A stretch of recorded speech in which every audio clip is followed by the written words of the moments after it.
তার মুখ দিয়ে আল্লাহ এই শব্দটাও বাইর হয় না। এই জানোয়ার সুখ পাবে কেমনে? এই হাইওয়ান সুখ পাবে কেমনে? ও তো ভিন্ন কিছু জানেই না, ও তো সেজদার মজাই জানে না, ও তো আল্লাহকে ডাকার মজাই জানে না, ও আল্লাহর রাস্তায় দান করার মজাই জানে না, ও আল্লাহর ইলম দ্বীন শিখার মজাই তো জানে না।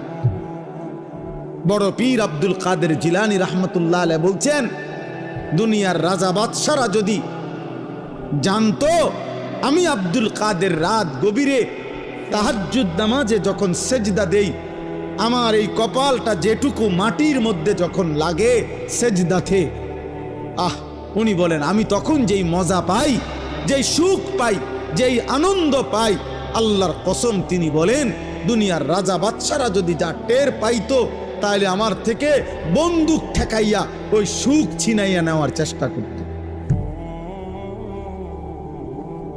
আলা বিযিকরিল্লাহি তাতমাইন্নুল কুলুব।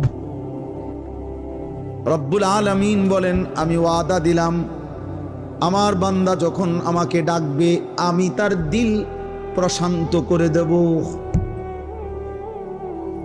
প্রশান্ত, এই জন্য দিল শান্ত হয় আল্লাহকে ডাকি, আল্লাহর হুকুম মানি।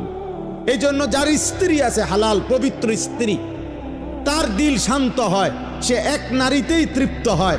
কিন্তু যেই হাইওয়ান, যেই চতুষ্পদ মানুষ নামের জানোয়ার রাত সারা রাত 10,000 না 10 লক্ষ নারীও যদি উলঙ্গ দেখে, সকালবেলা ঘুম থেকে উঠলেই আবার ওই জানোয়ার, ওই মানুষরূপী পশু আবার নারী দেখতে মন চায়,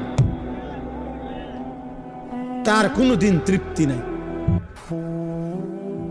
তার কোনোদিন তৃপ্তি নাই।